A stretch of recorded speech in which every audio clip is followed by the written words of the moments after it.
science fiction on a screen so bright. Old classics and the new delights. The unapologetic geek will lead the way, with facts and fun to fill your day. Discussing every detail, every frame, from the eerie to the loud and the tame. Gig along with all that's great, those Sunday vibes you can't debate. Tug along with the Sunday crew, geeking out is what we do. Giggle on, it's gonna be great. Don't be late, let's celebrate.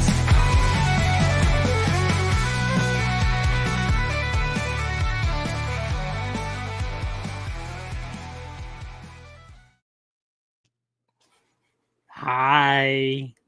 Greetings from South Carolina. Hello in Cincinnati. Yeah, he's in Ohio. Or dead in Ohio. Oh gosh. Not just Ohio, the beginning of Ohio and going to the top. That's the worst part. The whole thing. Yeah, all of Ohio. Sorry, I couldn't resist. But on the state side, it really has Like, Ohio. I went through it going the other way. I was going to Indiana, so I went from Pennsylvania into Indiana. So that's the way I did it. I went from Pennsylvania here when I was moving here. I went from Pennsylvania to St. Louis, and that drive through Ohio just sucked. So Meet long. me in St. Louis. this is pretty bad. Anyway, I want to say hi to the people in the chat. We've got Vin van der Straten, as always. Hey, man. Vimy. Gary Carpenter is back. He's back. Carolyn is here, as always. Good to see you, Carolyn. Justy. See, Freeside. Freeside. Michael DiCosimo from Chattanooga, Tennessee. Hello. MC. And of course, AM is here as well. Hey, Yeah. I finally made that stick. And it's Snoopy Games. Greetings. Snoopy? Hang on, Snoopy. Snoopy, hang on. That's Snoopy. I work with what I got. Okay, that was not me. It was probably War Shane. games. That was my truck. Red wire, green wire. Red wire, green wire. You want to play a game? Global thermonuclear war. Yeah, Anyway, today we're going to talk about sequels. Thankfully, as far as I know, there haven't been any sequels to War Games, and I hope they never will be. There was a sequel to The Day After, though. That's No, I made that up. what? It's called The Day After Next. Anyway, yeah, we're going to talk about sequels, but we're actually going to talk about sequels that are either as good or better than the original. Although I'm sure we will have some Short list. disagreements on this. disagreement. But for my list, I actually made a lot of obvious ones, so I'm hoping the rest of you have more obscure ones. So I'm going to start with the easiest one of all. I think the one that we'll all probably agree on, and that's Star Trek II. Hey, let's took You mine knew off. that was mine, boy. You knew I didn't have that. But that anyway. I was always planning to start with it. I knew it. Look, I've been a defender of Star Trek: The Motion Picture as a Robert Wise movie, as a science fiction movie, but as a Star Trek movie, I agree it's not that great. Whereas Star Trek II, as Danny was saying in the green room before we started, Star Trek II is like the essence of Star Trek. Like the original series of Star Trek in movie form, you have Star Trek II. And I think it's the best Star Trek movie, period. Like the only competition is maybe Star Trek 6, but Star Trek 2 is just, it's classic. Yeah. So what else? I mean, we have lots we could say about Star Trek 2, so I'm just going to shut up and let you guys talk. Well, you took the words right out of my mouth. Literally. Yeah. Now, the thing about Star Trek 1 is it's not a bad film. No, it's it's just not a particularly interesting film. It was almost like they were trying to reinvent it and they didn't know how to reinvent Star Trek. They tried to make it a little more heady. It's like what made Star Trek fun was that was humor and action, and there simply is no humor in action. in Star Trek One. When they went back to basics, it's like, yes, this is why we love Star Trek. But again, it's got Persis Kambata, who was amazing. There is the great chemistry but between the cast members. When McCoy goes into his rant about he was drafted, I mean, that's some great stuff there. It was fun, but again, I don't want to be too mean to Star Trek 1, but Star Trek 2 is definitely far superior. Yes, agreed. And just like you said, I think Star Trek: The Motion Picture is actually it's a fine movie. It's decent. There's nothing that wrong with it. But as a Star Trek movie, it just doesn't work. You know what killed it? I don't get me wrong. When Star Trek: The Motion Picture come out, I loved it. I thought at least it was something new and it was something Star Trek. I did not like the way they went with the look of it, trying to go more like 2001: A Space Odyssey. Definitely trying to be trying to reach for that futuristic look. And the biggest mistake I think they made were changing out the uniforms so much that they become drab and boring. It was colorless. It brought down the whole tone of the movie, the lack of color. Even the whole bridge, the Enterprise bridge was like completely colorless. It was like when they reinvested in throughout the con, the uniforms were red, the action was out there, and everything looked bolder and more colorful, and that's why it helped lead to a better movie, I think. Agreed. And it's so rare. You have William Shatner and Ricardo Montalban trying to outact each other. It's great. Montalban, man, Winky and leather, baby.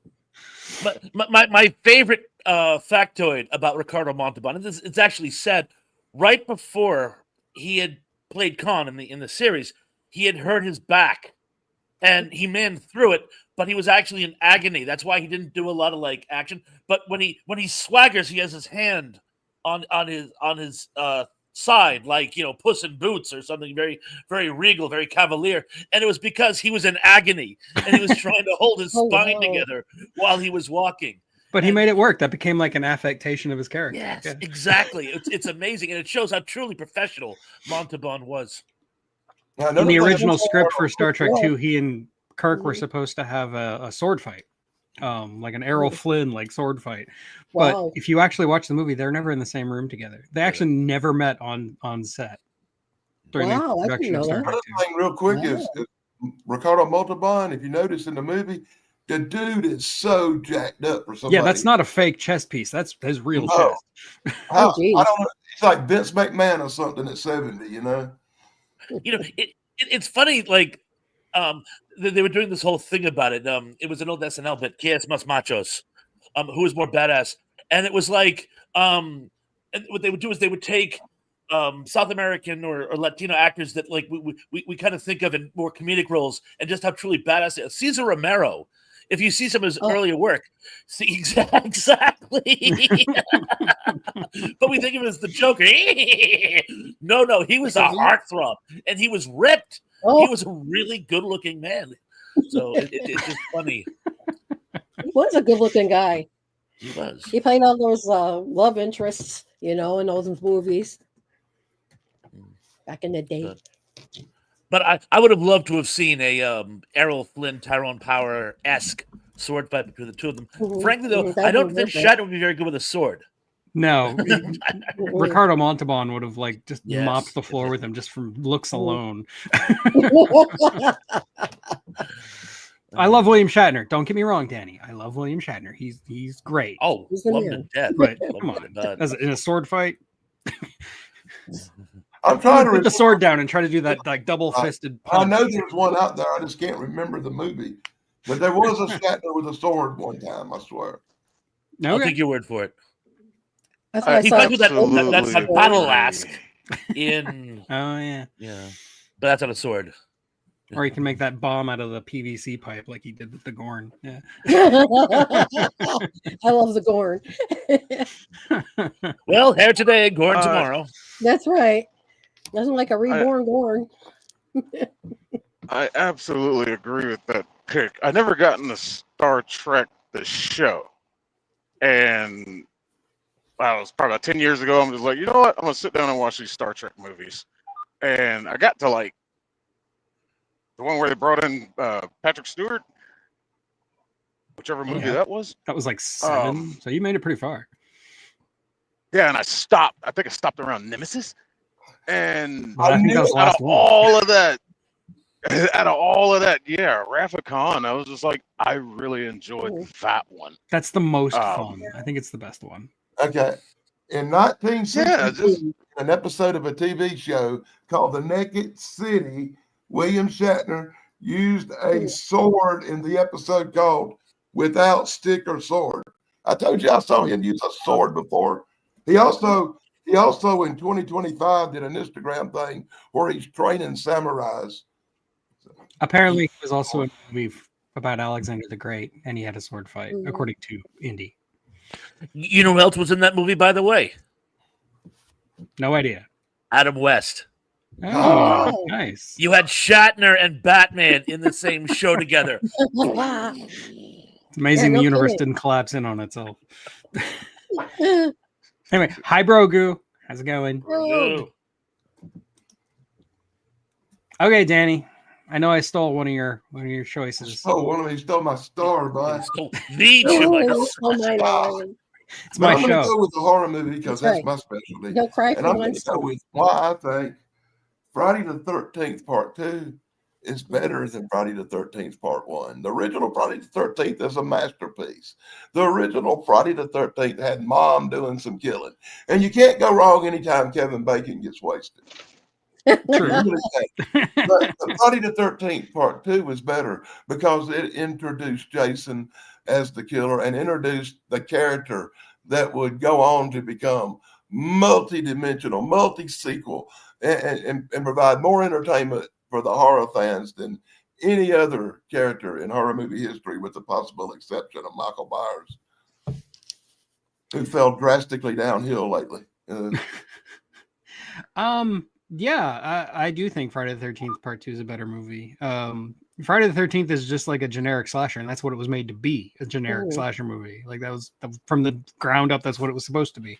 Whereas Friday the 13th Part 2, yeah, it's still a generic slasher. It's still a Friday the 13th movie, but I feel like it's actually trying to do something a little bit more. Like the characters have more depth. Like the final girl in that movie, that's the one where she like puts on the sweater and tries to pretend like she's Mom to confuse Jason, right?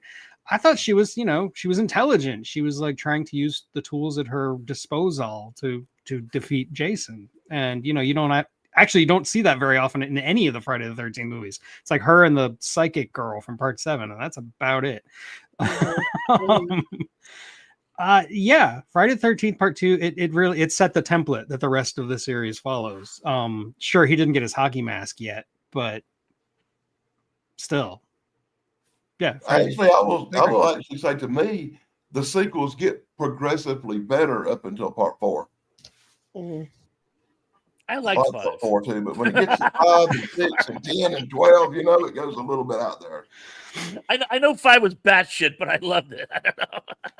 I love the one where Jason's in space, and what's that, Part 27 or something? A dude gets killed with a road flare. I like the one where he goes to Manhattan and he punches that guy's head off. It's great. One out that when That's a great scene. You talk sequels, more than one of the sequels are better than the original. Yeah, sure. For way different reasons. But guys, okay, I'm willing to grant number 2 is very good quality. I think it didn't start going downhill until 3, and that's only because they were trying too hard with the 3D effects to actually give story. Yeah, 3 is very silly. Yeah, exactly, because they were trying too hard to make it cool. 2 is very solid. Again, we actually see Jason as the villain, so technically 2 is actually 1, and 1 is a prequel. There you go. But come on, one of the greatest twists in cinema history is in 1. One of the greatest jump scares of all time is in 1. The whole expositional story arc. Exposition is difficult in a horror film because it detracts from the action. The exposition I thought was perfectly done. I can't in good conscience say 2 is better than 1. But I mean, I understand your sentiment. I'm not trying to be a No, that's thrash fair. here, but I do think 1 was still better. Thrash, I totally agree with a lot of what you say. And I had the same thought because it was really hard for me to get past part 1 where you actually see Kevin Bacon get killed. That's That's your favorite part, huh? It almost made part 1 better. It really did. I do think the kills in part 1 are more memorable than the But kills once in part again, 2. you get to the point where the whole thing becomes about Jason, and that's where the about Jason really begins, is in part 2. I do like how part 2 starts by telling you the story of part 1 as like a campfire story. I think that was pretty clever. But let me point out that my favorite Jason movie is probably Jason Lives with the Alice Cooper soundtrack. All right. Alice Cooper. Woo! Well, he goes back to life with the lightning crap. It's over. That one's a lot of fun. Like that's the one where they finally leaned into it just being goofy. Like we're gonna have fun with Friday the 13th, and it works so well. I think a lot of it was the Alice Cooper soundtrack too. Anyway, Shane, what do you got? Well, when you said the obvious, I thought you were going to say this one, so let's go ahead and do it. Terminator 2 Judgment Day. Yeah, if anybody knows me, knows I would not say that. Oh, really? I take issues. Really? I know it's a very minority opinion, so go ahead. You say your piece. All right, we'll take a story out of it. Just a simple fact that Cameron came up from the low budgetness of part 1 to having that money is just like, all right, let's do these special effects some justice, and just absolutely nailed it with part 2. Between the whole Arnie models and the makeup, the liquid effects for Robert Patrick. Robert Patrick himself is a reason I love that movie, is the intense training and dedication he put into that character, training himself not to blink when he fired a gun, keeping that stoic look. He did a lot of cross training, running. Allegedly, that dirt bike scene, he was actually chasing that kid on that dirt bike, and they toned down the CCs on it, so he could actually run after. Well, the stunt rider anyway. Allow the practical stunts that were done. The stuntman that jumped the motorcycle off the canal, whatever spillway. Yep. Them running that tow truck off of there. Even though there's a mess up right there when that thing's total. But anyway, we don't talk about that. But car physics in movies, the evolution of Sarah Connor, that was peak Sarah Connor, and Dark Fate had to go and erase all that. Thank you, Dark Fate. And Arnie with a minigun. I mean, you couldn't go wrong with that. You shoot all those cops at the top of that building and hit no one. I'm like, well, I guess you're a robot. Okay, fine, I'll give you that. But that's the I say the color pop too on it. The difference between how part 1 is so dark and feels the scene looks foggy, as part 2 feels more dynamic, more fruitful, more bright, juice, vibrant. You know where I'm trying to say. But yeah. Well, the first movie Terminator was 2. filmed off of like Roger Corman's stock film. Like he just had some film left over and gave it to James Cameron. So that's why Terminator looks the way it does. Yeah. It worked though. It really worked. No, it totally works. Yeah. I like the raw raunchiness look of the first Terminator a lot. The one thing I will agree with you on, Shane, is that in the sequel you've got Sarah Connor. This version of Sarah Connor is the best version of Sarah Connor, hands down, no question. She's still like, you can kind of see underneath all of this like hardened exterior and this badass chick. She's still like that vulnerable Sarah Connor from the first movie is still in there. It's just she's been so jaded and so broken by what's happened and what's going to happen that she's turned herself into a Terminator herself, basically. And I thought that characterization is great. Terminator 2 is a bigger, prettier, it's got better effects. Robert Patrick is also very, very cool. I will give you that. It's probably Robert Patrick's best role. Hands down. Hands down. Oh, and we get to meet Linda Hamilton's twin sister. You know, I'm not going to say I like it better, but I will say that the Terminator movies are equal to me because I do like them all equal.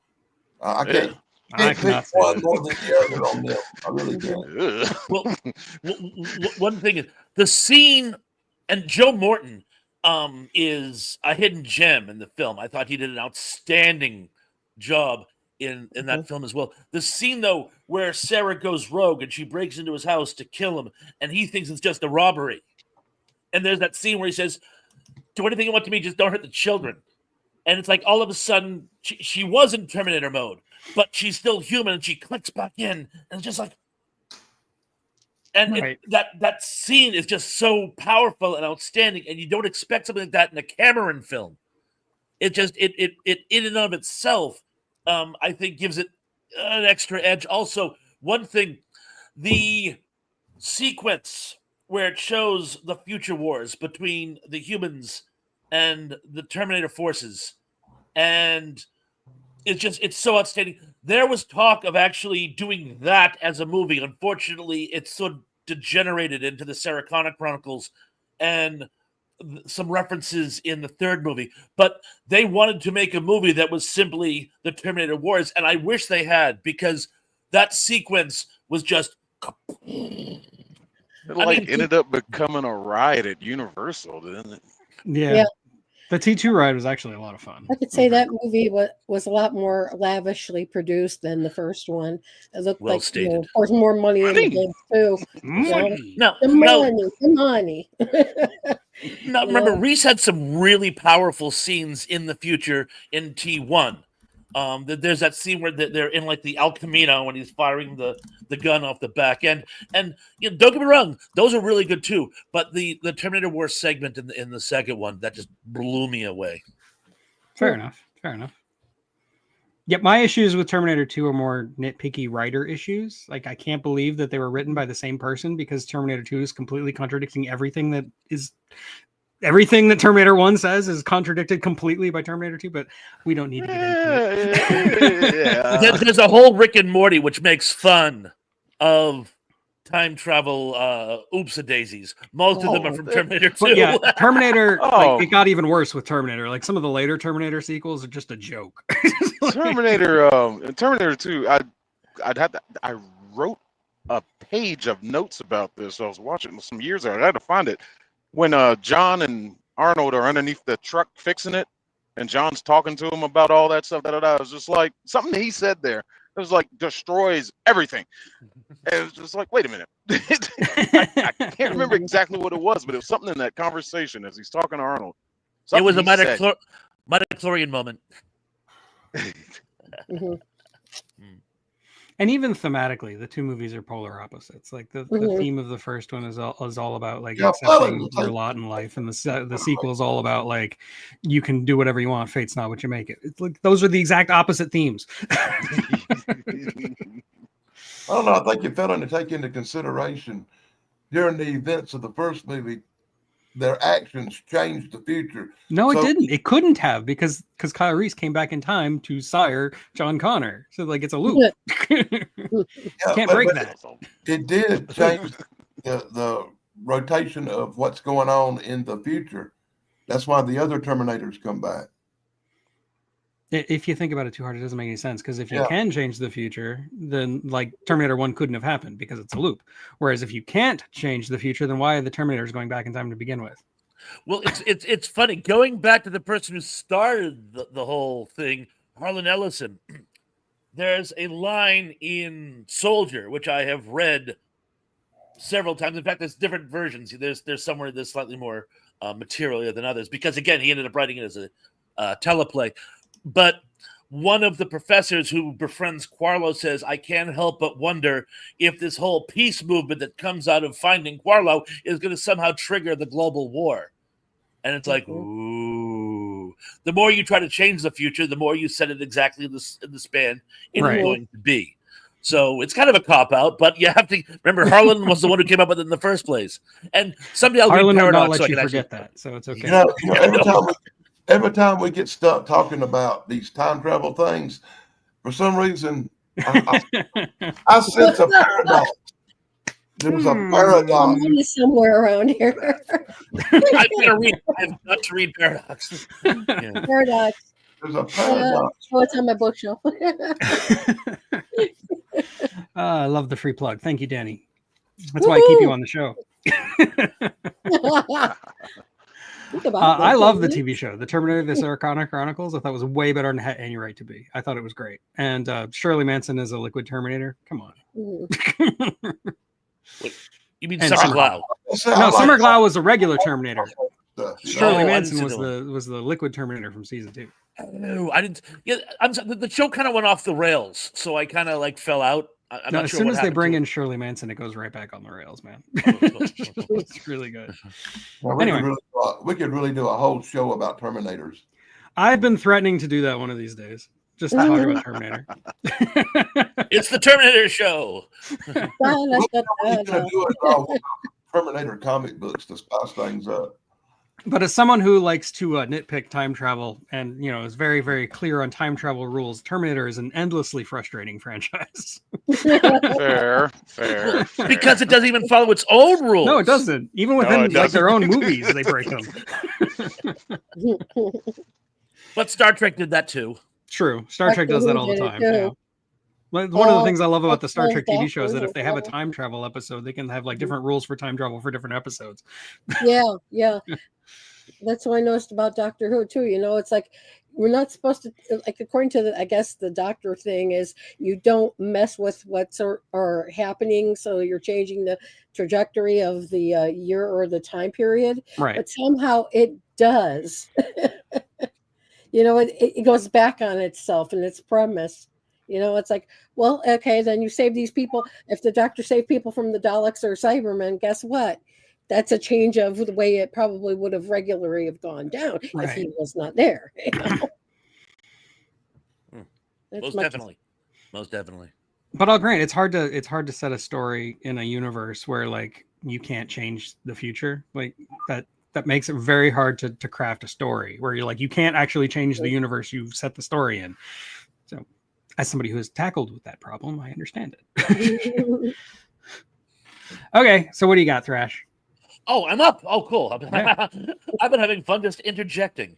I am going to go with one of my more obscure ones first. And I'm going to do one. This is actually for my childhood. I'm going to go with Breaking Bears 2 in Breaking Training. And the Bad News Bears, I'm dating myself, but the Bad News Bears was like this iconic movie when I was a kid about it was sort of like the Mighty Ducks in the 70s. It's about a little league team that's going nowhere, and because they find a coach, they're actually able to become a good team. The first movie, though good, was kind of dark for a kid's film. Walter Matthau plays an abusive alcoholic. There's a lot going on that this isn't a kid's movie, although in the 70s that was a big thing, so it kind of was. But but the Bad News Bears in Breaking Training was more of a comedic romp. It's a road film.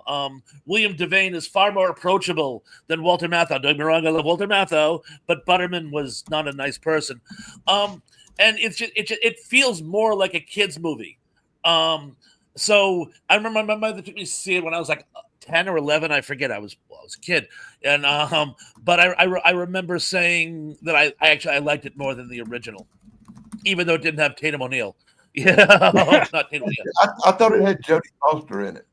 As soon as I said Tatum O'Neal, I meant to say Jodie Foster. Thank you. Yeah, the little girl down the lane. I can honestly say that I despise both them movies equally. Fair enough. I've only ever seen the first Hold one, back. Walter Matthau. I've never seen the sequel, so I have no opinion. Oh man, Bad News Bears goes to Japan. Come on now. Tony Curtis. I deliberately didn't bring that one up, but I knew that one wasn't going to fly big. That's why I did it. Usually, But I congratulate you on bringing up two baseball movies that I actually have seen. Where's Indy when we need it? Not Indy. Where's Superplex when we need him the most? He always says I never talk about sports. Calling them movies the sports movies is loosely calling them movies the sports movies. No, Trace, I didn't catch it. Did you see either one of them when you were kid? We were kids. Yes. Oh yeah. Which Grew one up did on you those think was movies. better? I like the second one. Well, there you go. Remember what I I was mean, telling because you the first backstage one about was a kind of 12-year-old rough. episode? You know, Mathau. Mm. He's kind of like, What'd you say, Dan? Oh, I'm sorry. Okay, Dan, speak. I said, remember, Tug, I was telling you about a 12-year-old girl's list of movies? Yeah. That would be on it. Bad News Bears, really? Yeah. Now, Tracy, you finish. What were you saying? No. I was just gonna say something stupid, but no. Yeah, no, I like that movie. I thought that Walter Matthau was just as rough as Tom Hanks was rough in A League of Their Own. Yeah, thank you. Yeah, I couldn't get Words are hard. right there, and I couldn't vomit it out. But yeah, no, I appreciated that movie, but I like the second one better. I think he just gelled better. That the actor played the William coach in the Devane. second. Yeah. Yeah, I like William Devane, but I've never seen that movie. So yeah, he's a little bit more approachable in that way. But it was like seeing Matthau was like him spitting and scratching and doing the things that Tom Hanks. It's like, Well, the scene where he throws the beer in her face and she Mhm. makes her cry. I'm like, dude, it's a kid's film. What are you doing? I was a kid when Yeah. I thought that. Yeah, know, stigmatized me for a moment. abusive alcoholism isn't something kids find entertaining. Especially in the 70s. Come on. different Walter time, man. Matthau in that movie was the only part of it that even seemed real. I I mean, must you're say, not wrong. I knew a lot of men like Walter Matthau in the 70s. I'll give you that much. Me too. I did too. Oh, my dad's friends were like that. Anyway, I got to say hi to a couple of new people in the chat. We got Form Content, or however you want to pronounce it. Roger Blair. Not sure if I said hi to you yet. Slasher Fred. Good to see you again. Kirst is here. I'll Kirst. see if anyone. There was somebody else. Oh, Snarky's here. Hello, Snark. Mark, I love you, girl. Snark. I think I got everybody, but if I missed anybody, sorry. It's hard to keep up with the chat and the topic at the same time. And according to Indy, those movies were PG. I'm sure today they come with like a disclaimer in front of them, right? Disney Channel or something. Everything in the 70s. Problematic behavior. Disclaimer. When I say kids, I meant like, the sort of 9 to 13 age bracket, not little kids. But when they came out, I was actually old enough to go see them even by myself. But like I say, Breaking Bears, I keep saying Breaking Bears. Bad News Bears 2, Breaking Training felt more like a movie that kids would enjoy. But it's like the kids grew up and started selling meth, Breaking Bears. The Bears. I'm calling it lemonade this week. That's funny. That actually would work, because Little League teams travel. Mhm. So you can smuggle the meth in with their equipment. There you go. See? Oh. There's something to that. Give me a Gatorade bottle saved. If we keep talking, we're going to get spotted on by the FBI. So I think we stop kidding here. No, we're just spitballing screenplay ideas. Yeah. Yeah. Anyway, Tracy, what have you got? It's not like better than the first. I think the first was much better, but I've always been a fan of Rocky. Having crush on Sylvester Stallone was like my first movie crush ever. But I think that the reason why is because you see more of him trying to live this lifestyle that he's not really used to yet, or it's been imposed upon him, and he's breaking down. And then the thing too is like, you get to see him actually go the distance this time. I mean, and actually win the fight. First time around was beautiful with him and Creed, but if it was a real fight, Creed would have had him down in 30 seconds. But yeah, they had to end it that way, or else it just wouldn't be believable. Because the first movie is all gritty and realistic. Yeah. But I mean, I like the second one just fine. After that, I thought I got kind of bad.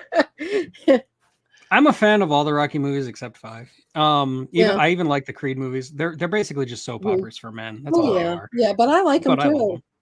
Yeah, I guess I agree with you.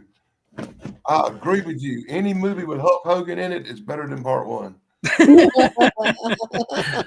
Gee, I can't imagine why you would like number 3. I mean, like the sequels are better. Yeah, well, that's a different story.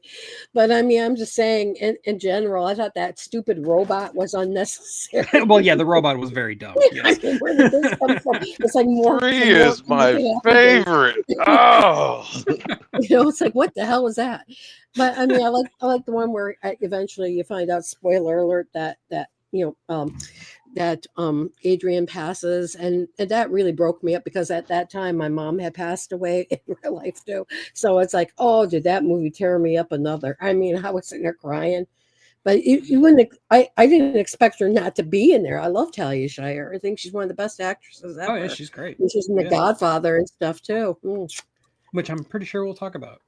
Ironically, I love the Rocky movie, but it was for everybody else in the movie but Sylvester Stallone. Big Burgess Meredith fan. Everybody else was much better. Even the guy who played Polly, the little goopy guy, is even better than Stallone. And he was really good. And all the sequels were better than the first one. Yeah, even Felicia Rashad, who's like a bit part as Apollo's wife, she's great. Yeah. Wasn't she in the second one? Yeah, she's in the second one, and then she shows up again way later, like in the Creed movies. But yeah, she was in I think Rocky 2. Yeah. But one of the things I like about Rocky 2 is that Apollo Creed becomes a more rounded out rival. Yeah, he was almost caricature, almost like two-dimensional in the first one, which is fine. You can have two-dimensional villains, but the best villains, the best battle arcs are when you can empathize with both sides. And as he was a much more rounded adversary in the second one, I thought that made the second one a better film. So it culminated with them in the third movie sparring in the ring with the Eye of the Tiger playing. It's great. Well, and they become friends, which does happen with rivals.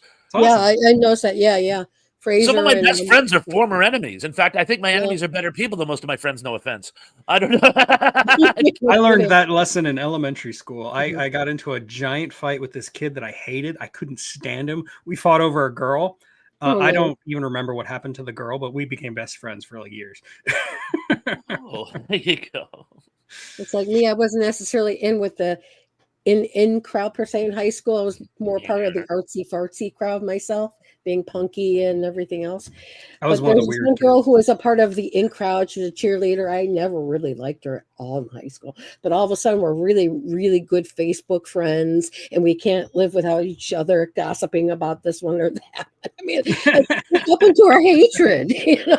I was enjoying that. And yes, Cursed, we have talked about Terminator 2. Yeah, so it's your life changes and you get older, blah blah blah. And according to Indy, Felicia Rashad was not the wife in the second movie. I mean, I know she was Apollo Creed's wife later, so maybe, maybe I'm just getting confabulated in my brain. I know it was the first. I do that all the time. Was playing the wife in the first movie, but it wasn't her. I don't know. It was. Indy will probably look. Felicia Rashad came in Creed. Oh, she wasn't until Creed? Yeah. Okay. It's that movie ruins the entire Rocky timeline, because for the time period for Creed to be as old as he was, it's impossible. Yeah, true. Very true. Like I said, if it was a real fight, man, Creed would have had him in the first 30 seconds. Yeah. Everyone's Eddie Murphy's bit about that. I still think is the funniest thing in the entire universe. Look, the little Italian guy messing with the black dude, and it's like, look, we all loved Rocky, but the truth of the matter is, I could rip you in half. We all did not love Rocky.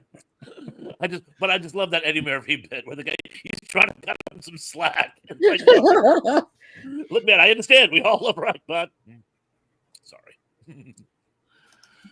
Politically incorrect humor. I love it. Okay, well, it is now my turn again, and since I already mentioned it, let's go ahead and talk about The Godfather. I mean, it is the thumbnail of this. Never saw it.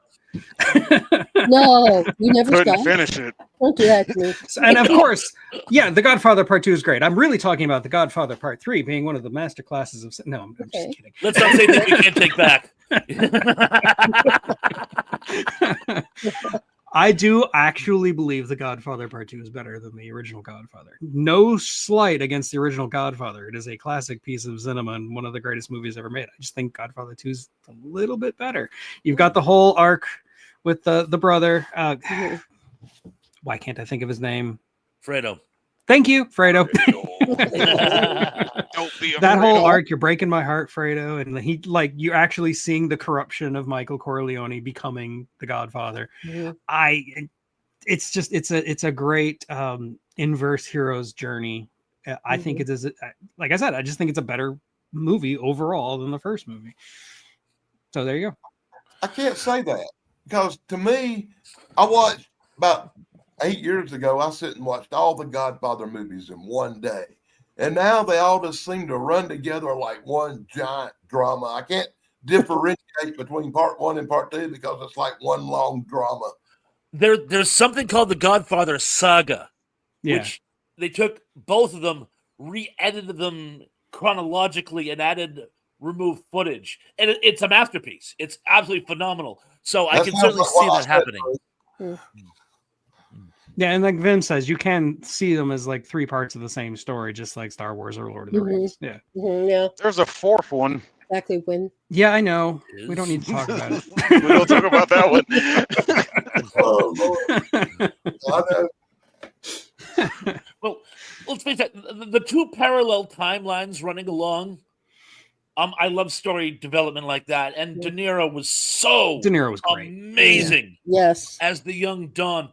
They also you tie in actual historic events, which is good for a period piece when you make references to things going on at the time, with the Cuban Revolution, and the dynamic between Roth and Michael is delicious. I mean, they're enemies, but it's just this web going back and forth, and how the whole thing is loosely based on the rivalry between Meyer Lansky and the other Dons, and the fact that we find out, I already knew, I'm assuming most of you guys did as well, but Mo Green is, of course, loosely based on Bugsy Siegel. Yeah. And Meyer Lansky saw himself as a big brother figure to Bugsy Siegel. In fact, kept him alive for a lot of years when people did think he was skimming. So when he ultimately did get killed, that stayed with him.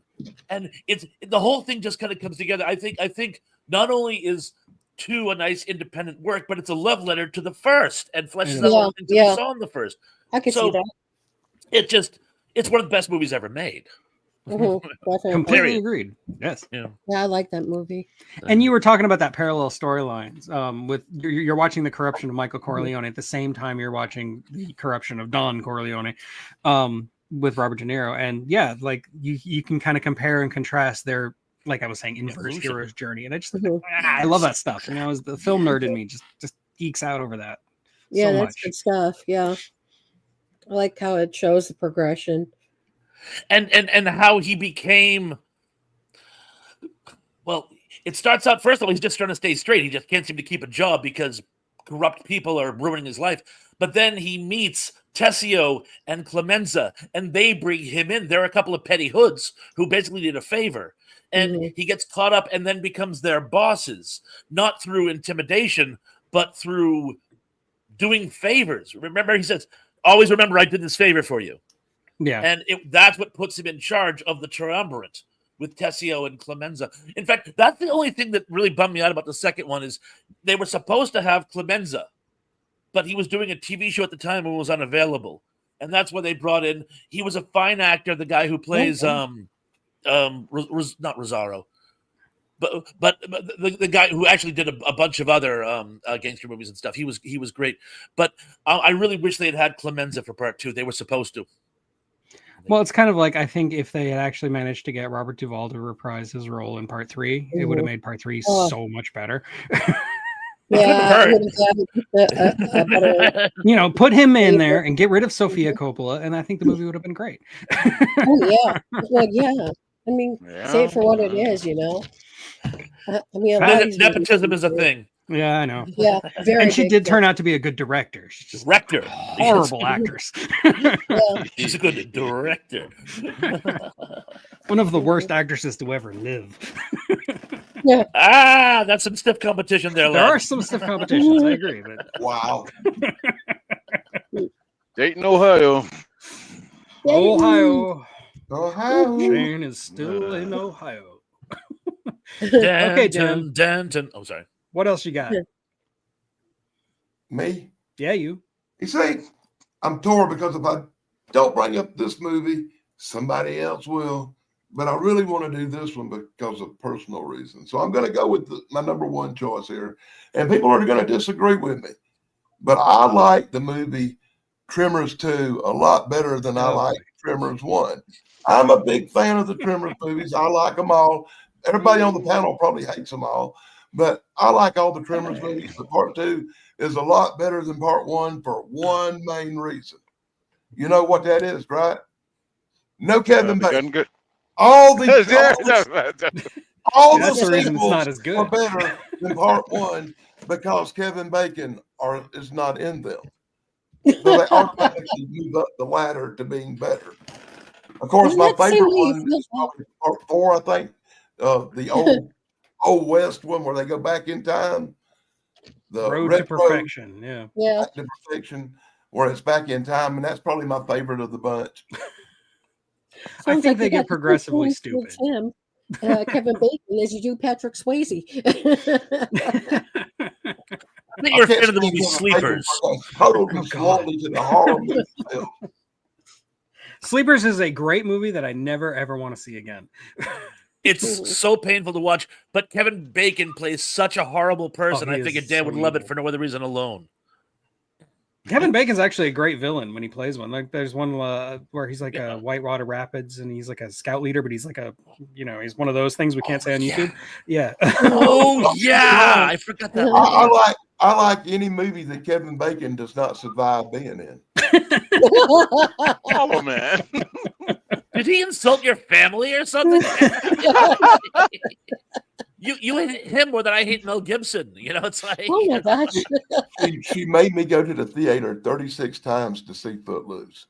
36. Oh no. Your mother, or your first girlfriend. Girlfriend. Yeah, mother couldn't have done that. 36 You know? times? I'd kill myself. Guess you don't like Kenny Loggins either, then. I'm not real fond. I'll be honest with you. I'm not real fond of dancing. Well, I could not have imagined that, Danny. for years I hated Patrick Swayze because you know how many times I was dragged to Dirty Dancing by one young lady or another. I can definitely appreciate that. Yeah. You really want to hate Patrick Swayze? See a movie called Tu Wong Fu. Oh God.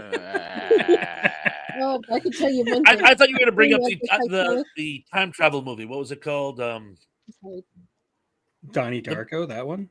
Yeah, I thought you were going to bring up Donnie Darko. He is, again, one of those things we can't say on YouTube in that movie. Yeah. So scary. Years ago, I worked with a guy who was afraid of him because he watched Donnie Darko. He was like it was like my wife with Ramses from Game of Thrones. It was like somehow. Yeah. See, like me, it's like I was dragged to see Titanic so many times, either by friends or my mother, my grandmother, that I just started rooting for the iceberg. I mean, come on, movie like I went to the movies to give me trauma today or something. It wasn't an iceberg. It was a German secret weapon they were testing by the Kriegsmarine for World War One. But I thought that was something Danny was supposed to say. Iceberg, please, iceberg. My money is on you, dude. I have since come around and have learned to appreciate Celine Dion, but when Titanic was coming out, I was really hoping her heart would not go on anymore. I have yet to reach that point. Yeah, well, to each their own. I think I have a lot. I don't necessarily appreciate Celine Dion's music, but the stuff that she's been through in her life and has managed to come back out swinging is beyond admirable. Yeah, that's beyond words. I think we come up with the topic of a future show: movies I never want to sit through again. I don't have that kind of time, man. If I ever do a 24-hour stream, we'll get you back for that. Oh, we should do that. That's fun. Mercy. Okay, so I will just say I disagree with Danny. the original Tremors is better than Tremors 2, and I just sorry. I don't hate Tremors 2, but come on, come on. I've only seen the first. That Kevin Bacon's in that, man. Yeah, and I love Kevin Bacon in that. He's got the most quotable lines. This show is becoming third degree of Kevin Bacon. Yeah, really. So okay, I thought Shane. that too because of my first choice with the Friday the 13th thing. That's why I kind of leaned into sticking with the Kevin Bacon hatred thing. Let's see if you can do it for a third round. No, the third one I've got. If nobody gets it, the third one's just really, really good. Oh, okay, cool. All right, Shane, what do you got? I'm really curious to see if he brings up a sequel movie that Kevin Bacon wasn't in that was in the first. I'd love to hear that. Hello? Hello. What? Hi. Yeah, you're up. Oh, I didn't know if my audio went out and I'm in Oh no, we can hear this you. horrible city. Second pick, I'm gonna go with if you know about it, Selena 2, The Reunion. Now this one didn't have. No, it's not a movie. I'm gonna go with Desperado. Ah, there we go. El Mariachi sequel. Ah.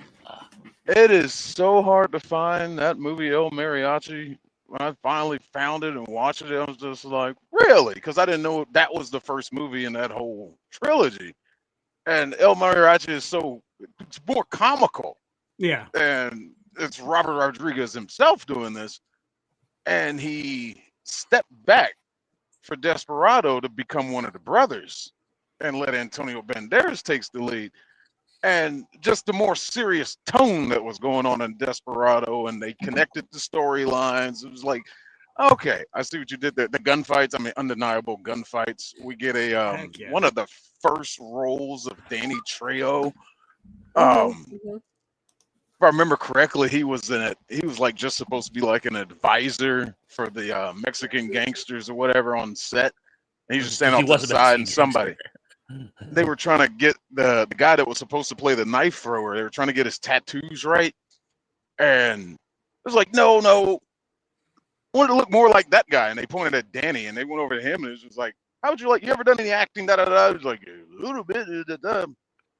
When you been in the movie, and he's just like, well, what are my lines? He's like, you don't have to say anything. He's like, oh, cool. He was like, just be menacing. But he did it, and that movie like launched his career, and undeniable Selma Hayek.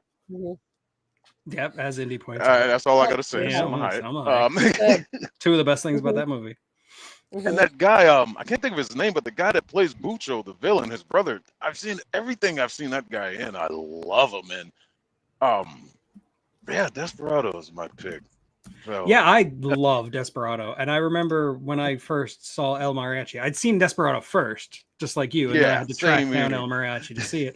I was like, "Where's Antonio Banderas?" I was like, I need Antonio Banderas. This doesn't work without him.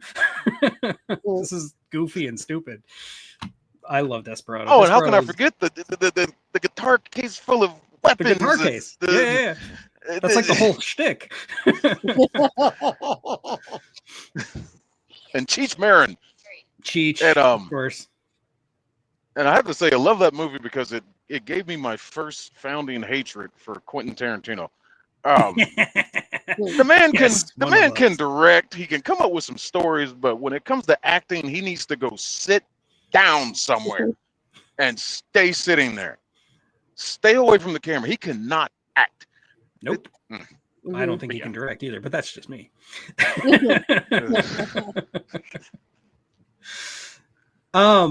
The villain, I had to look it up. His name is Joaquin Del Almeida.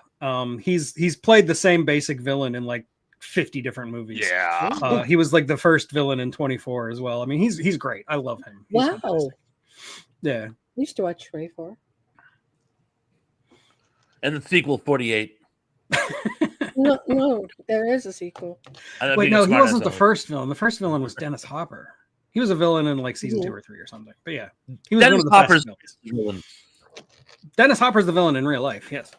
Yeah. Oh, Dennis Hopper's great. I love Dennis Hopper. We did that episode of the Twilight Zone that everyone keeps talking about now because it's more culturally relevant now than ever. I'm not going to talk about that. I know exactly what you're talking about. Yep. Everyone knows exactly. I know what you're talking about. I Hey, took Tony's the time here. and went and got something to drink on that because I have no opinion because I haven't seen either one of these movies.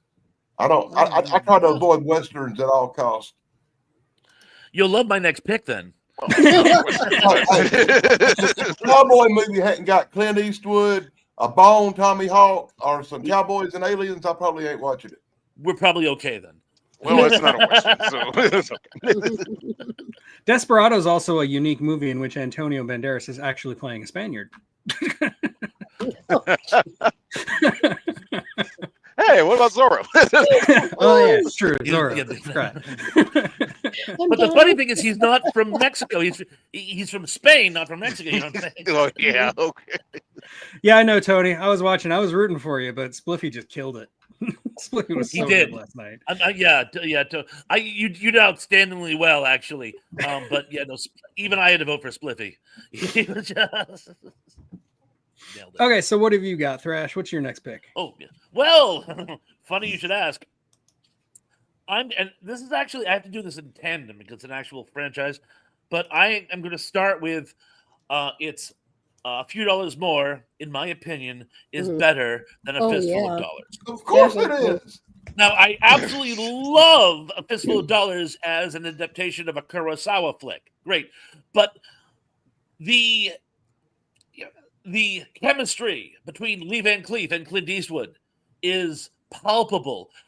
And I'm going to butcher his name. Please forgive me. Gian Volatone, who plays Ramon Rosa in Fistful, and then Indio in Few Dollars More. Yep. Indio is such a more three-dimensional. Remember I said about three-dimensional villains that they work the best. He's so much more of a three-dimensional villain. Indio is great. I mean, Ramon was great. Ramon was great in the first one, but Indio he's like one of the legendary villains in the Leone universe. Do you know he was actually originally slated to play Tuco in The Good, Bad, and the Ugly? He was unavailable, so they actually ended up having to recast it, and then of course they got Eli Wallach. But when the part from characters from more into The Good, Bad, and the Ugly. You might want to repeat that last part because your audio cut out. Yeah, for just a Oh, I'm sorry. Not your fault. When Leone was conceptualizing The Good, Bad, and the Ugly, he wanted to have all three of the primary characters from A Few Dollars More and make it the triumvirate. Right. Mm-hmm. It was going to be Lee Van Cleef, Clint Eastwood, and Gian Fontana. He was unavailable, so they recast him. Oh. And I thought very well because let's face facts. Eli Wallach steals the movie in The Good, Bad, and the Ugly. Yeah. Mm-hmm. And while we're on the subject, because I mentioned it was going to be a franchise, the masterpiece is the third in the trilogy, which is actually a prequel. The first, yeah. The Good, the Bad, and the Ugly. So it's almost like it's a masterpiece in reverse order. It would, I So that's totally my agree pick. with you, Thrash. I really do. Everything That's you a said good is one. like the words right out of my mouth, and I thank you for picking a couple of westerns that I actually seen. Those are good ones, though. Those are like primo. I Yeah. absolutely adore A Fistful of Dollars, but I do think it's undeniable that A Few Dollars More is just like it's like a whole different dimension. It's like it's adding so much more to the story. Yeah, that's like And so that the cherry. characters are a lot more dimensional, whereas in the first movie they're all basically just cardboard. And I really love the way the spaghetti westerns have that gritty look to them that you just don't get from nothing made in the United States. Really does. Absolutely. I love a good spaghetti western. It's like, So, yeah. Thank you. Home run, Thrash. Good job. Let's go. It would have been more appropriate for me to say that last time, but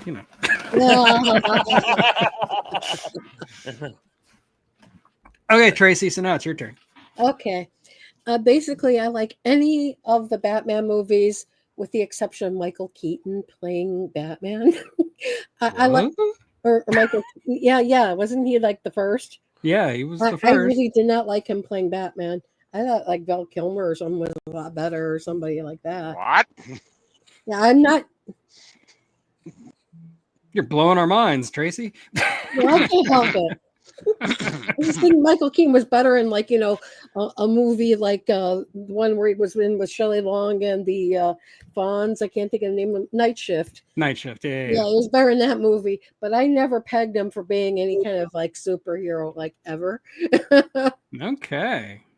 That's just my take. No, you're entitled to your opinion. This finally happened. Somebody left me speechless. I didn't think that was possible.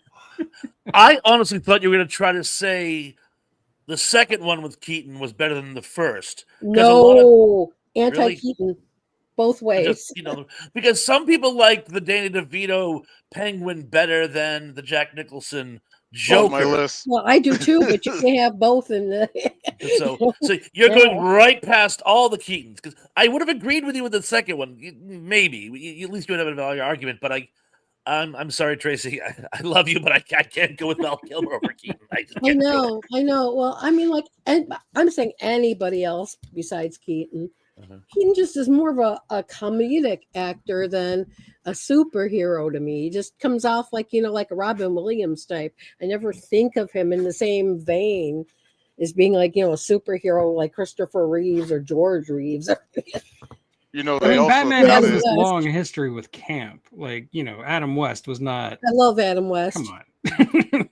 Even though he was really like, the big guy, I still think, Adam West is my Batman I grew up with. So nobody could do him no wrong. And same with Captain Kirk. He's, Shatner's the only Kirk I know. Go ahead, Shane. Shane. Also doubted Bruce Willis as playing John McClane for Die Hard because of Soap. And he set the standard for the pay scale for action movie heroes. Totally. Coming off of comedy. Yeah, okay. Okay. You see, now you're enlightening me. and Bruce Willis. But if you don't like Keaton, that's okay. That's okay. Yeah, you're allowed to not like Keaton. I like him in different stuff. I liked him in Mr. Mom, but I didn't like totally different genres. I totally disagree. I think Michael Keaton was probably the best Batman outside of Adam West that ever existed. He was really good. I don't know if he. I like him so much better than some of the later dudes that played Batman. See, I the did problem not with like me, Christian Bale. The problem with me Christian is Bale's great. I see him as two different characters. There's Batman and there's Bruce Wayne. And you ask me to pick the best Batman or the best Bruce Wayne, it's gonna be two different answers. Yeah. Oh yeah, and it's easy. Everybody's entitled, And I do agree, Keaton's not the best Batman. He might be the best Bruce Wayne though. I really like him as Bruce Wayne. That's a whole different story. And they should have done him like the Hulk, Bill Bixby, Banner, and then put Lou Ferrigno in a Batman costume. I wonder. That's kind of see, that's what I'm talking about. I just don't think that he was meant for Batman. Bruce Wayne, yes. Batman, no. Fair enough. That's my opinion, though. No, you're allowed. And if we do want to talk about Batman Returns, I will say it has Michelle Pfeiffer and Christopher Walken. She's cool. I like her. She's cool. So there's definitely an argument to be made for that. There's never been a movie of hers I've never liked. So she's always. I'd have to think, but yeah, nothing comes to mind right away. She's really Dark good. Shadows. Oh yeah, she never saw it. Okay, a weird movie. I've seen the TV show, but never, or the soap opera, but never the movie. I fell in love with her when she did Into the Night with Jeff Goldblum. I just want to point out for the record that Indy made a typo. It's Kevin Conroy, not Kevin Conway. Whoa. Indy made a mistake. He's not perfect. He won't be able to sleep tonight on account of that. I know. It's God, the poor guy. Poor guy. Sorry, Andy. I love you, dude, but don't stay up for this. Okay, so it is my turn again. So I am going to. From Russia with Love. I think. Yeah. I don't even think that there's a debate there. Dr. No is a great movie for what it is, but after you've seen other James Bond movies, it's a slog to get through. And I don't love it. I think it's fine as a James Bond movie, but From Russia with Love is so much better. From Russia with Oh, Love is like everything about it, from the it's writing got to the sets to yeah, everything. and the whole like the thing that most of Mhm. it is set on a train. It's like an old Mhm. Poirot with James Bond in it. I mean, come on, Yeah, it's so good. yeah. I like that fight on top of the train as it's moving. It's wonderful. And Robert Shaw is so scary. He's one of the scariest Mhm, villains in mhm. all of Bond. And he's not even like a big villain. He's just like he's a henchman more than anything else. But Mhm. he's so scary. Mhm. Now, And for help me out here. I haven't seen the movie in ages. He was initially one of those German super children, but was taken by the Soviets and trained as an agent. Is that how yeah, it works? basically, Oh, yeah. Okay, So thank you. I that's haven't the seen the movie in idea. years. Yeah, yeah. which I thought was a great premise. In fact, don't they recall that premise for a less successful James Bond movie, View to a Kill? Yeah, they do. Whoa. They recalled it for a less successful Captain America movie called The Winter Soldier too. Hey, that's also on my list of better sequels. Hey, that's on my list too. Well, there goes mine. Let me scratch another Yeah. one off. But yes, Doctor No is a great Bond film, but From Russia with Love is a superior But there's Bond like, film. So yeah, yes. yeah. From Russia with Love is more classic than no. And when you consider at the time they didn't know it was going to be like the longest franchise in film history. I mean, that may have been the last Bond film if it wasn't so good. Yeah, exactly. Yeah, Um, I I mean, all Cubby the Broccoli Bond did have eyes on like it being a huge franchise. Like when he Mhm. signed all these actors, he signed them for like 6-picture deals, which was unheard of back then. Mhm. So yeah, they were hoping for that, but they didn't know it was going to happen. And if From Russia with Love had been a flop, there wouldn't have been a Goldfinger, which Mhm. some may say Mhm. was a good thing. I like I Goldfinger. You don't You know, believe I'm like, in Hey, me. Goldfinger. I love all the James Bond movies pretty much equally, except for Moonraker, which I think is a little bit above all the rest of My them. favorite one. My favorite Oh one too, no. for some reason, I She guess doesn't have braces, Danny. because I know that the end of that movie is a Mandela effect, and the chick has braces. Mhm. Gary says he met Richard Keel. Well, apparently Richard Keel's a really nice guy. That's what I've heard. I never knew. Wow, that's so cool. Moonraker was one of the sillier Airport ones. Road, I will grant talk. you that much, but I loved it. Mhm. My dad took me to see it at the It's drive-in. definitely better than A View to a Kill. Oh, Oh, I wanted to like that one so much and I couldn't. Or that You know? I last haven't Pierce seen Brosnan one with Madonna. That was so Duran bad. Duran. I had a thing Oh, I for love the Grace theme song. Jones, Yeah. so I Yeah. really wanted to love You to a Kill, and I just Yeah. couldn't. Hey, well, take note. Just because Moonraker is my favorite Bond movie, don't mean Roger Moore is my favorite James Bond. Mhm. My favorite James Bond is Pierce Brosnan. I think Well, Pierce yours Brosnan hasn't was a been. great Bond. He I just grew didn't up with have the a great Remington movie. Steel thing, so I guess that's why. I'll No, always I be, actually completely agree. Pierce Brosnan is I think the best choice for Bond. I since just my don't think he dad ever worked got a on the movie that really like titles. played to his strengths. My There's dad little worked like on the titles shines for of it here and those. there, but Oh, sorry. yeah. You know, Sorry, to sorry. me, he was always James Bond before he was James Bond. Yeah, same. See, My mom used to watch Remington Steele all the time, and she would always see, say, "This is James Bond." I'm like, "Yeah, that definitely looks like James Bond." see. My dad actually did the titles while he was on when he was on set with Maurice Binder. You know, he was under contract with them over there, and I've always loved Sean Connery, and that's kind of like who my heart goes to is Sean Connery, because I figure those were the movies that my dad did the titles for. You know, after that, Wow, Tony. You yeah, know, my dad did it's really funny a that lot of with the all the early Sean ones. Connery I've seen and how much I love Bond, that my favorite Sean Connery movies have nothing to do with James Bond. Yeah, You really well, like you know, Zardoz, huh? yeah, or in Outfit, Expendables. baby. I want one. Yeah, Tony, yeah. you started with the absolute worst Bond movie, so you know just everything from there is a step up. It's only uphill Yeah, from right. there. Oh, He's only seen Die Another Day. Like it's the Vin only made- Bond movie he's ever seen. That's Vin crazy. Oh. mentions the Yeah. Lebensborn babies. Those were a thing, but there was that mythological idea that those were just regular babies of German ancestry. They were actually experimenting with genetics. It was sort of like a precursor to the eugenics wars in Star Trek. The idea that they were actually manipulating to make super babies that would create super soldiers for the next wave of imperialism. So it's sort of the extension of that. Is what if I remember correctly. But still, go ahead. We're coming up on the 30th anniversary of the eugenics wars.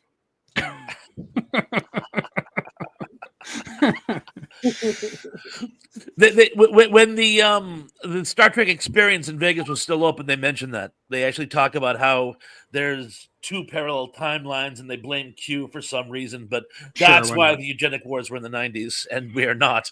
We've passed that. Enterprise tried to retcon it to say that it was like a secret war happening behind the scenes and nobody really knew it was happening, that kind of thing. So, and for some reason, the same actor, Brent Spiner, was there. He was involved in the eugenics program for some reason because he had to be. Wow. And yeah, you're right. Connery was in Highlander 2, one of the greatest sequels ever made. I mean, worst sequels ever made. What I meant to say was, it's ironic that a movie that is called the tagline to the movie is "There can be only one." They decide to make sequels to it. What the hell? And proving their theory. Exactly, proving the point. Anyway, Should have called it. They should have been only one. There should have been only one. Yes. Pretty sure I titled my video on those sequels that. Okay, Dan, what do you got? All righty. Let me get the list here. People's going to disagree with me on this, but this show's been too agreeable because I've agreed with most of everything said. People's agreed with me, and that's just not working for me. So I'm gonna, and it's going to surprise me if anybody at all agrees with me. But I'm going to make the statement in my mind that I think Psycho 2 was better than the original Psycho. And nobody's going to agree with that. But Psycho 2 definitely was better, not just because it was in color, not just because it was basically the carrying on of the Psycho story, but it was better because of the twist and the way it was presented. And the only thing better about the original might have been some of the direction, because Alfred Hitchcock was a genius. All I can say is I've seen both, but I only remember the first. Yeah. And I'll give you this. I didn't think you were going to have a worse take than Tremors 2, but you have succeeded. Well, like I said, I didn't expect nobody to agree with that, but for me, it was a better watch. I enjoy Psycho 2 better than I enjoyed the first one. I mean, you're entitled to your opinion. Psycho 2 just feels like it's trying too hard to be an 80s slasher movie. It's not like living up to what Psycho was at all. Yeah. I mean, it's better than Psycho 3. Was that 3? But it was hard to beat Psycho 15. Actually, Psycho 4, which was like a prequel, was actually pretty good. I mean, I'll give them full marks for effort. They were really trying. They just, in my opinion, well, like I say, I saw it and have no recollection of it. It just didn't land with me. So it's right up there with City of the Dead. You know, it's like. And poor Anthony Perkins. He spent his whole career trying to not be Norman Bates. And then he completely ran out of money. He was like on the skids basically when he agreed to do Psycho 2. And you can see it in his performance. He's so resenting the fact that this is the only thing he can do. Oh man, I think they helped add to it, made it more real. He's such a good actor too. Was he? It's bad when I pick stuff to the list. Anthony Perkins had some good stuff. Yeah. But let's face it. I think Psycho was his best film, and probably because he just leaned into it so much. I think it was. I'm not saying he's a psychopath. I'm just saying the part really worked for him. Sort of like James Dean. A lot of people say James Dean was such a great actor. No, he wasn't. He was great in the roles they put him in because they were tailor made for James Dean. He had very little width. So I think Anthony Perkins just happened to stumble into a role that he nailed. But I don't think he. I mean, I've seen him in some of his other movies, like Tall Story and stuff like that. I mean, they're not without their charm, but Rod Steiger, he's not. No, I wouldn't put him in the same category though either. Apparently, Anthony Perkins was more of a stage actor than a movie actor. So, and I never saw any of his stage work, so I can't speak to that because I'm not old enough for that. I wasn't too rich enough to buy the tickets. Yeah. He was also so far in the closet they were finding skeletons. Well, yeah, there's that. But like most people who were closeted in Hollywood back then, it was an open secret in Hollywood. I know. Mhm. Okay, Sorry. Danny. I got nothing else to say to that. So Shane, now it's your turn. I picked it because I knew people would disagree. And we did. In Vehemently. droves. I was tired of all the agreement going on here. I'm tired of everybody kissing each other's ass up over here. Well, You're funny. Danny will disagree with me on this one, but I'm gonna go with Halloween Kills because He deserved whatever just happened to Nah. him. the impactfulness of Jesus. this. No, I gotta go with this. Might be controversial. Y'all, some might argue me on this one, but Lethal Weapon 2. Oh. Let me tell you what. Diplomatic come- immunity. That's why. That's part of it. Lethal Weapon 1 came off like kind of, it felt like a generic yet a structure that a lot of movies bounce off of. Two mismatched guys got to work together, be partners, and they, Buddy cop. form Yeah. a bond and save the day. I like Lethal Weapon 2 more because, all right, we got them established. Now let's see them further down the line in action. And like the opening scene with the flamethrower guy is just like, was hilarious. Just dealing with the whole situation, take your clothes off, run out there, flap your arms like a chicken. It was just like, well, you got Danny Glover to do that. But the whole situation that they're dealing with, the story itself is, not your generic, oh, these bad guys are ex-military, they're making mercury switch bombs, we have the bro guy fight at the end. It's like, okay, standard stuff. Now we got to deal with a diplomatic situation that could have, worldwide implications. That could send two countries to war. About dealing with a diplomat and him using that power to do what he has to do. It's like, how do we work our way around this? You got to actually come up with a strategy that can't just be solved with pow, pow, pow, pow. We got to outsmart the criminal. Also with that is Riggs. How we know about his past, his wife that died, and watching him slowly open his heart back up to somebody and actually end up in a relationship with her. It's like, oh, well, maybe he's healing. Just for it to happen again, it was like, and then the monster was let loose, and it was just like, ooh, and of course Danny Glover gets the last laugh. It's just been revoked. One of the most quoted lines in Love cinema it. history, by the way. Absolutely. I absolutely love Lethal Weapon 2. I absolutely agree with you. God darn it. I hate being agreeable today. but to be honest, I like the later Lethal Weapon movies with Chris Rock in them a lot better Oh than God. Okay. No more agreements. I find them a lot more entertaining when Chris Rock joined the crew. I can't go with you there. You know what? I hate Mel Gibson with a fiery passion and will not retract that. That being said, I think he was at his best in Lethal Weapon 2. That takedown scene where he's like quoting, he starts by quoting the Three Stooges.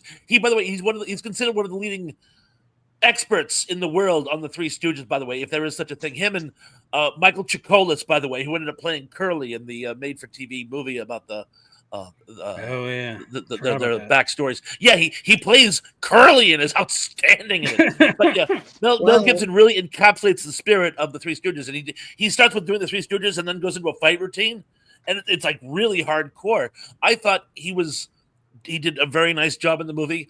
I love the dynamic, the chemistry between him and Danny Glover, and then with the addition of Joe Pesci, which I didn't realize how much that was needed until it was there. And it's like finally you have comedy, drama, and farce. You have all three of them put together. And it creates a triumvirate that is absolutely outstanding. I mean, speaking of quoted lines, they fuck you at the drive-thru. I mean, Joe Pesci. Well, yeah, really. totally. So, yes, and I didn't mention Joe Pesci. Okay, yeah. So yes, Okay. I will grant you. I think 2 is actually better than 1. I agree with also Yeah. agree. I love Lethal Weapon 1. I think it's fantastic, Mhm. but Lethal Weapon 2 is just it's more Yes, refined. It yeah, works a yeah. lot Let me better. point out that when I was talking about Chris Rock, that was called sarcasm. Yeah, I got it. I got it when you did that. I kind of figured. I kind of figured. Just want everybody to know. You're not completely hopeless, Dan. Good job. Completely. How Is rude. 2 the one I where Murtaugh's son has a friend who gets shot and killed? Is that the second one? I don't remember.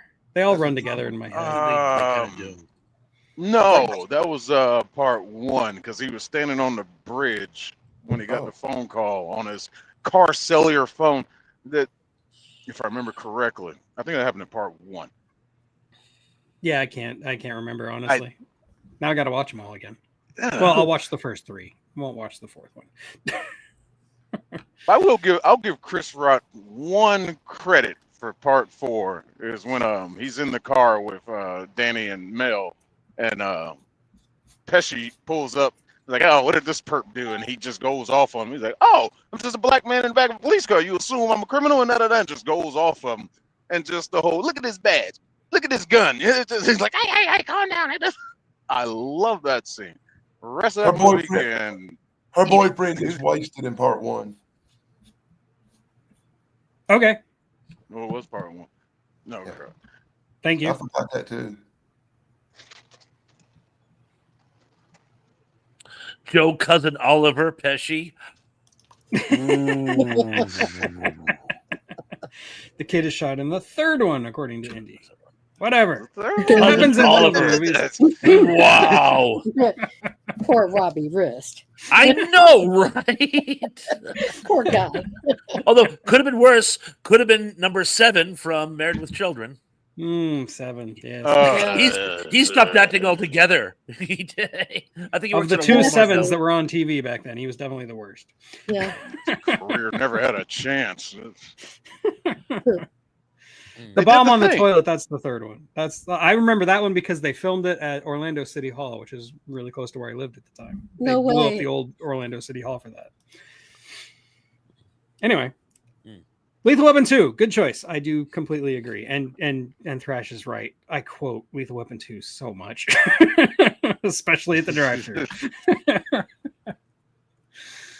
Okay, so Thrash, what is your next pick? Well, your last pick. You and Tracy get to go one more time. Are we going to do another one, by the way? Yeah, we're going to do this again. That'd be We fun. almost have to. But for my last pick of the day, now, as I was just talking about, I absolutely hate Mel Gibson with a fiery passion and will die on that hill. So what better choice for my last choice than The Road Warrior versus Mad Max? Okay. On my list. On my list. love to Mel Gibson. I'm sorry, he's just such a great actor. I can't really. But anyhow, now don't get me wrong. I absolutely love Mad Max. It's a wonderful film. I'm not Australian, so a lot of the cultural references go right over my head. But it's just so well put together. It's very, very authentic. The villains, they're a biker gang with an insane leader. I can believe that. I mean, it's just very, very approachable. And he is a renegade cop and opinions divided. Is it right after the atomic war or right before? But either way, Australia's economics is collapsing, so the police are just so overwhelmed they can't cope. All these things aren't all that far-fetched, and it's about a cop who is wronged and goes on a quest for revenge. What could be more approachable? It's like literally something out of an old Western. I absolutely love it. But what I really, really, really love is The Road Warrior. I love every scene in that movie. I love every character in that movie. It's one of the most entertaining films ever made. And even though it's really high action, high entertainment value, the story is really, really solid. It's not like one of the where it's like all flash and no substance. There is equal elements of substance and style. It's one of my favorite all-time films, which triggered not only the exploitation obsession in America in the 80s, but it galvanized America's obsession with post-apocalyptic literature. And at that point, I will leave it to you folks.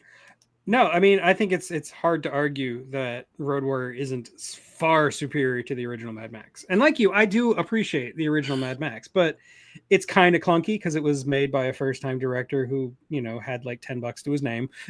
Yeah. I've talked to some of my Australian friends about this series, and when they talk about the original Mad Max, and I ask them, "Do you think it happened before or after the apocalypse?" They're like, "In rural Australia, it doesn't make a damn bit of difference. Like that's just the way it is there."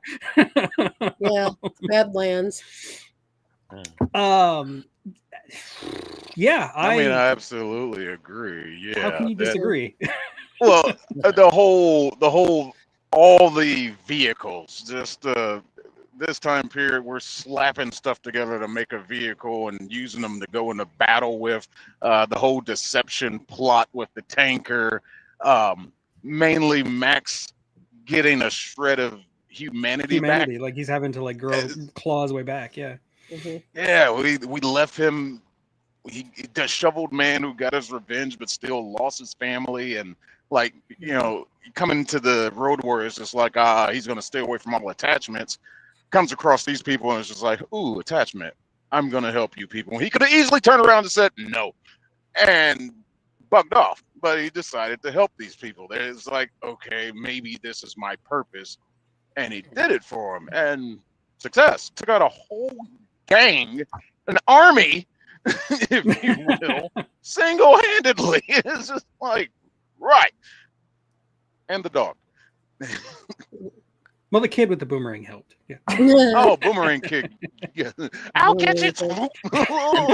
Right. Vim, I think that at one time the Road Warrior was in the Guinness Book of World Records as the movie where, I'm not sure how it was phrased, but the leading man has the smallest number of lines. Mel Gibson is the leading man, but has virtually no dialogue in the movie. It's everyone else. Interesting. Yeah. He does. It's more than a dozen, but he has the least amount of dialogue of any leading man in a major motion picture. And yeah, Indy, I'm pretty sure officially that's the answer, is that it happened between the first and second movies. But I like to think of all the Mad Max movies as each one is like in a different universe, because like the continuity doesn't really work between them. So you kind of have to look at it that way. And well, I don't know, it makes it easier to watch them. Since Indy brought up, I'd like to pitch mine, and someone actually disproved this to me, and I forget who and how they did it, but I still like Mad Max is sort of they're in on the beach mode. The war has happened, which has destroyed the northern hemisphere, and the southern hemisphere, their economy has collapsed because with no northern hemisphere, no supplies, no markets, no that type of thing, and they're trying to make it work on their own. The Road Warriors, after the economy has fully collapsed, and that's where they're basically living hand to mouth in a survivalist. But the war actually happened before the first one. That's why the first one is dystopian. The second one is post-apocalyptic, and we all know the differences between those two. And then in the third one, you start to get, the effects of fallout and all that stuff, where they've got like Vim brings up the radiation checks and all that. So yeah, that works. Are we even going to talk about the one with Tina Turner? We can. It's really cool. It's not great, but I love it. It's not bad. Once again, I'll pick the crappy one because I like the one with Tina Turner better than any of them. I like the concept of the Thunder. The kids are very annoying. Shut up! Can't go wrong with Tina Turner, boy. No, I mean, I love Tina Turner. I don't think Beyond Thunderdome is all that bad. No, it's the weakest of the three, in my opinion, at least. But it's not without its charm. Yeah, agreed.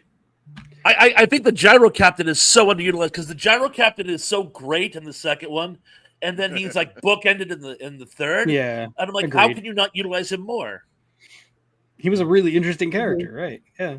And he's not even the same person. Why not bring him back? Like he comes to find out, oh, sorry, mate, I didn't know it was you. I stole the camel from. Shit happens, eh? But no, he's two totally different people. I think it would have been ironic if we found out it was the Gyro Captain. Well, Tony agrees with you. He thinks Beyond Thunderdome is his favorite. So, fair enough. I got my last one. Yep. Your last shot. What do you got? Empire Strikes Back. Oh, there we go. The most obvious one. Yeah, I think. Sorry, I just think that one's a lot better than the first. The first one was so slow. I fell asleep. when it first aired in Chicago, my dad's ad agency got tickets the first day it came out, and here I am, like not even a half hour into the movie, and I'm like snoring. You know? But when The Empire Strikes Back came out, I was like glued. You know, it just seemed like there was a lot more spaceship fighting and a lot more, graphics and such. There is more action in the second one, and I do think the plot is a little Somebody bit tell me this. I don't know why, but for some reason, when I watch Star Wars Part 1, it looks a certain way. But when you look at Part 2, it just looks so much more clear and pristine. It's almost like different kinds of film or something.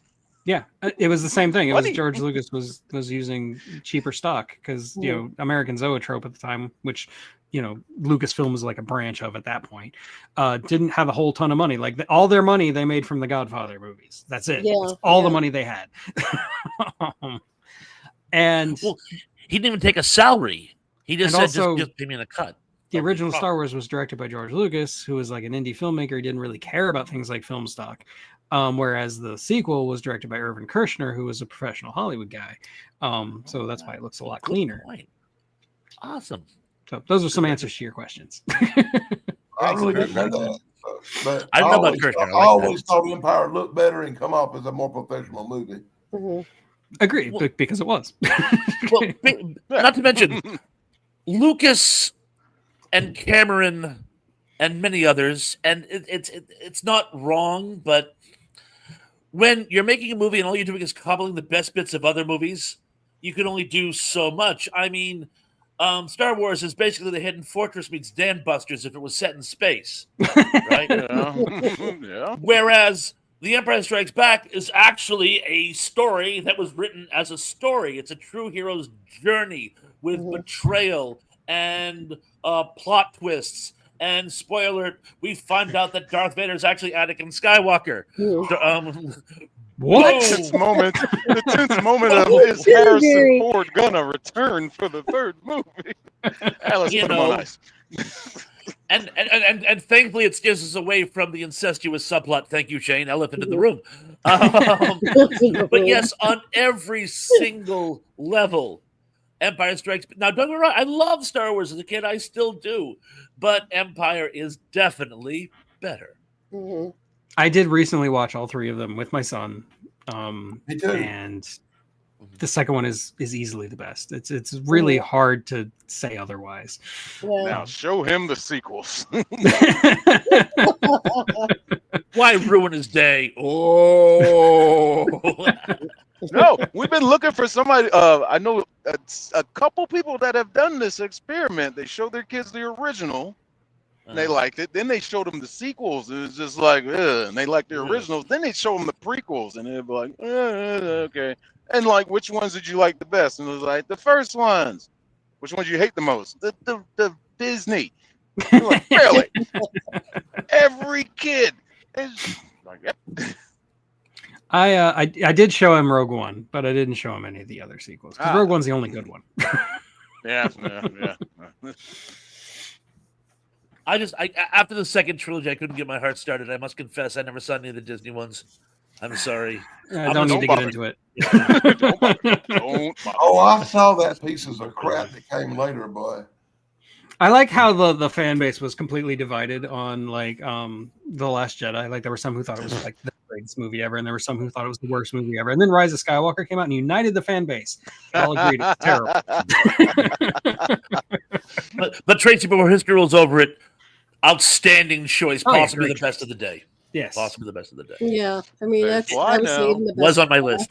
Damien's gonna be mad. He can't talk about it. Oh no! He'll talk about it anyway.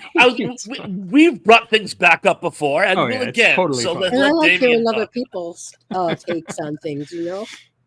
Actually, I'm actually surprised by how much of my list is still going. The first one I put on it, but I tried to stay away from it because it was so obvious.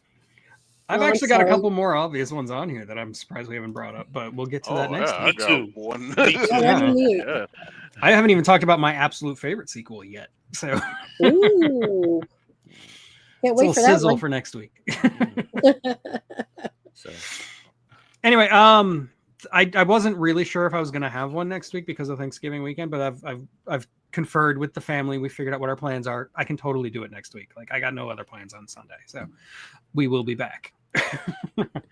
Okay, and until then, I'm gonna say cha. See you guys tonight. Any, Jenny, I do have a any show. honorable Tonight. mentions? Oh, Oh, well, we're gonna do another show, so there ain't no honorable. we're gonna mention. do doing another the show show, next so Sunday. no honorable mentions yet. Just honorable mentions. Honorable mentions. Be sure to pick up Paradox. Even Gill. See you And tonight, yeah, guys. tonight. Yeah, There's another tonight. show. Thrash, Danny, yeah, Sarah. and I'll be there. Thank you and good night.